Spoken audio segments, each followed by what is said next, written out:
ने अपने गुप्तचर को तत्काल प्रभाव से साधु और राजकुमारी की खोज करने भेज दिया और किसी के शक होने से पहले गुपचुप अपने कक्ष की तरफ चल दिए। वहीं महाराज की चेतावनी मिलने के बाद राजकुमार युजवेंद्र जब अपने कमरे में आए तो वो काफी परेशान थे। उन्होंने बिना वक्त जाया किए तुरंत ही अपने गुप्तचरों को काम पर लगा दिया। वे महाराज द्वारा दी गई समय सीमा में से एक भी पल बेकार नहीं गंवाना चाहते थे।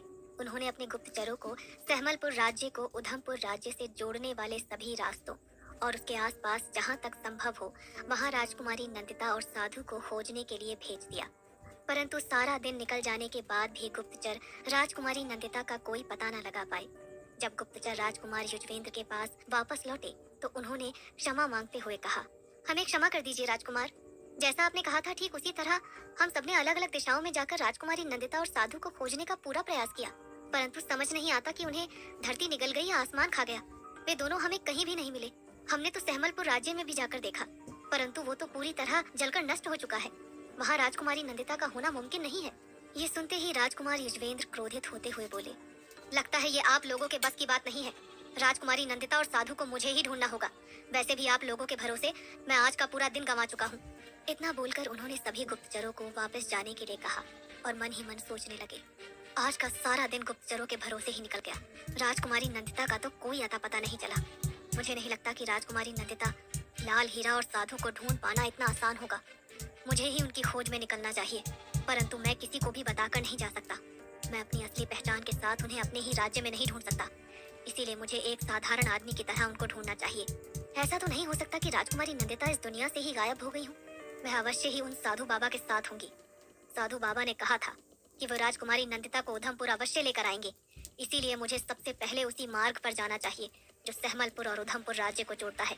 मगर जैसा कि गुप्तचरों ने बताया कि वे हर मार्ग देख चुके हैं और उन्हें वे साधु बाबा व राजकुमारी नंदिता नहीं मिले, तब तो अवश्य ही साधु बाबा राजकुमारी नंदिता को घने विशाल जंगल वाले मार्ग से लेकर आएंगे। हाँ, मुझे सबसे पहले उसी जंगल में जाकर राजकुमारी नंदिता की खोज करनी चाहिए। ऐसा सोचकर राजकुमार युजवेंद्र ने सबसे पहले जंगल वाले गुप्त मार्ग पर राजकुमारी नंदिता को खोजने का निश्चय किया। रात होते ही राजकुमार युजवेंद्र अपनी योजना पर काम करने में जुट गए। उन्होंने नकली दाढ़ी मूंछ लगाकर एक साधारण व्यक्ति की तरह कपड़े पहनकर एक व्यापारी का वेश धारण कर लिया और जंगल वाले गुप्त मार्ग की ओर चल पड़े।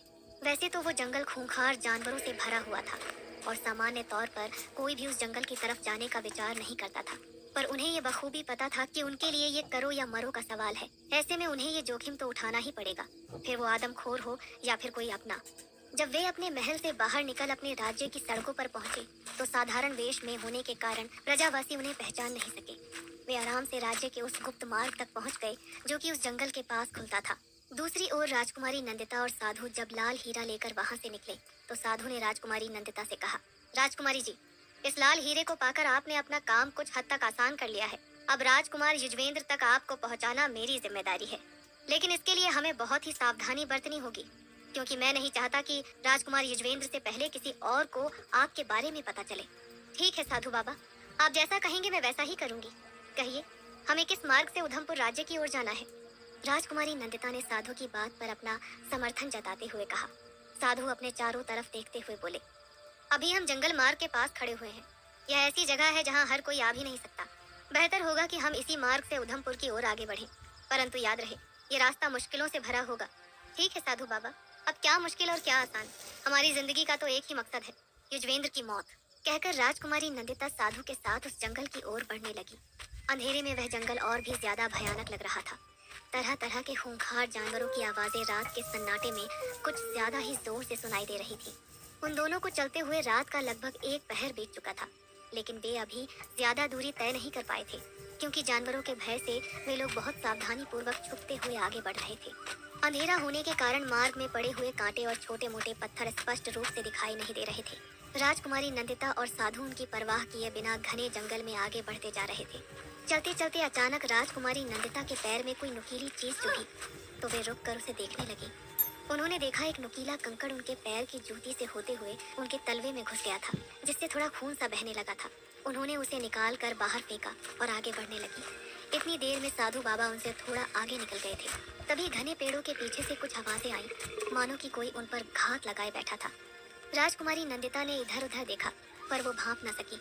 ऐसे में उन्होंने आगे चलना ही ठीक समझा। तभी एक खूंखार आदमखोर जानवर ने उन पर हमला कर दिया। क्योंकि यह हमला अचानक से हुआ था और रात भी गहरी थी, तो राजकुमारी नंदिता को संभलने का मौका नहीं मिल पाया और वह जमीन पर गिर पड़ी। उस आदमखोर के नुकीले पंजे अब राजकुमारी नंदिता के कंधों पर थे और वो आदमखोर राजकुमारी नंदिता के ठीक ऊपर।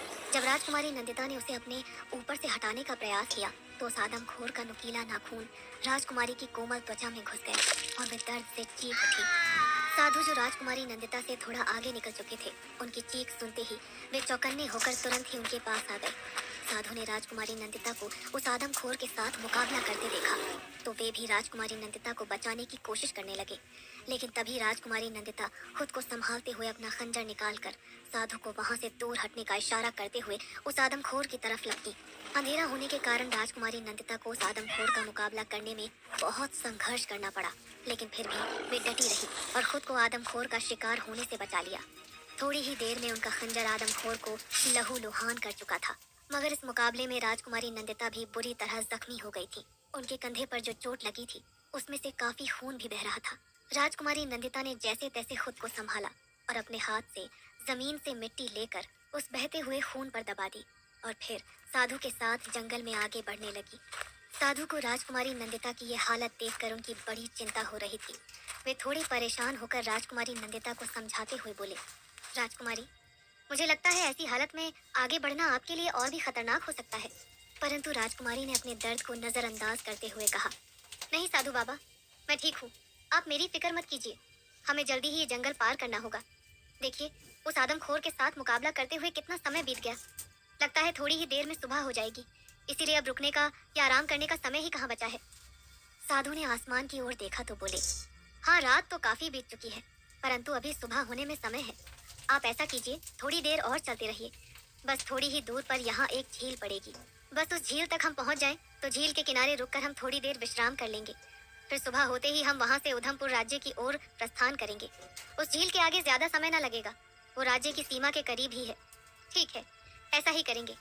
ऐसा कहकर राजकुमारी नंदिता धीरे धीरे चलते हुए साधु के साथ आगे बढ़ने लगी। थोड़ी ही देर में उन्हें एहसास हुआ कि अब उनका दर्द और उनकी पीड़ा कम होने लगी थी। उनके कंधे पर और पैर में लगी हुई चोट से बहने वाला खून भी अब बंद हो गया था।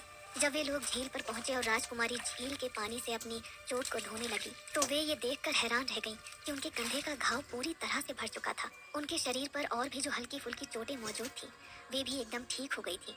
यहाँ तक कि अब राजकुमारी नंदिता के शरीर पर एक खरोंच का निशान भी नहीं था। उन्होंने खुशी व आश्चर्य के साथ साधु से कहा, कमाल है साधु बाबा, अभी तो हम झील के पानी में ठीक से उतरे भी नहीं, और देखिए तो जरा, मेरे सारे घाव अपने आप ही भर गए।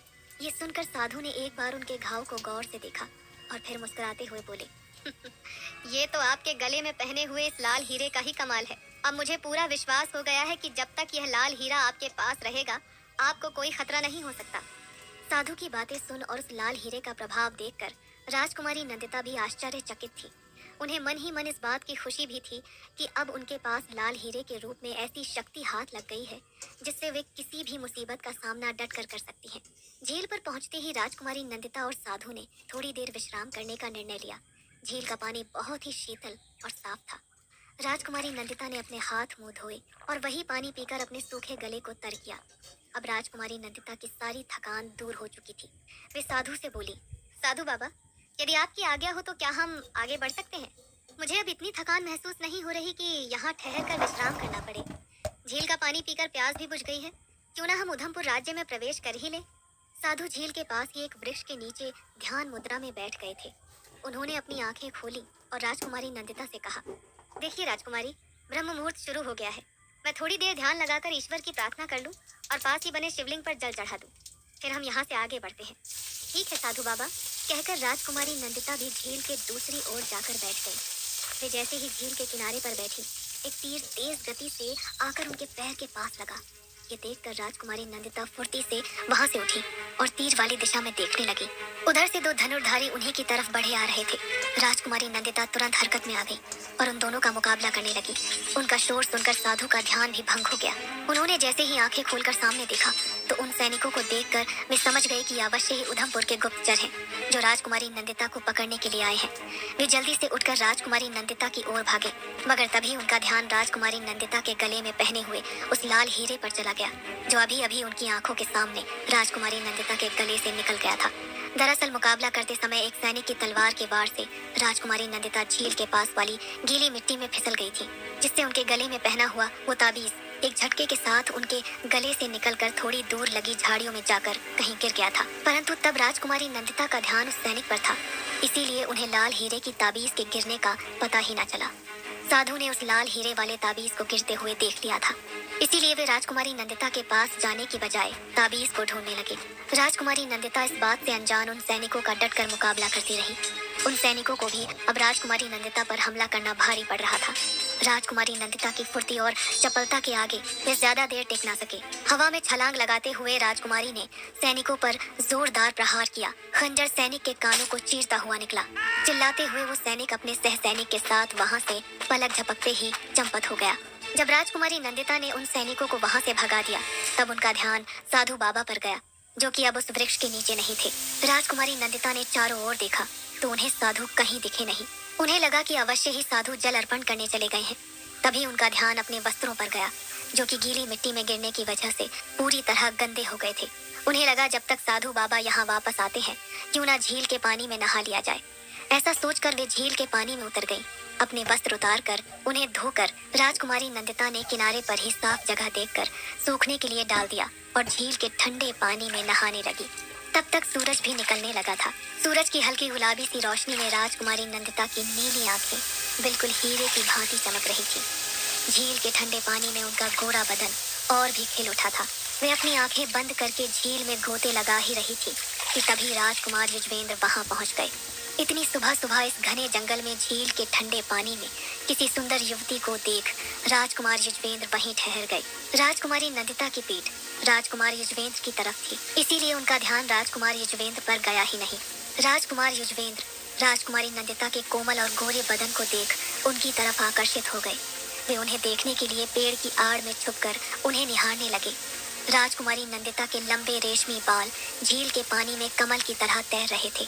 वे राजकुमारी नंदिता की सुंदरता और उनके भीगे हुए शरीर को देख उन्हें छूने के लिए मचल उठे और ये भी भूल गए कि वे श्रापित हैं और उनके छूने से स्त्री पत्थर में बदल जाती है। वे धीरे धीरे राजकुमारी नंदिता की तरफ बढ़ते जा रहे थे और राजकुमारी नंदिता उनकी उपस्थिति से अनजान झील के ठंडे पानी का आनंद ले रही थी। उनको तो ये भी नहीं पता था कि वो लाल हीरा अब उनके गले में नहीं है। क्या ऐसे में वो पत्थर में तब्दील हो जाएंगी?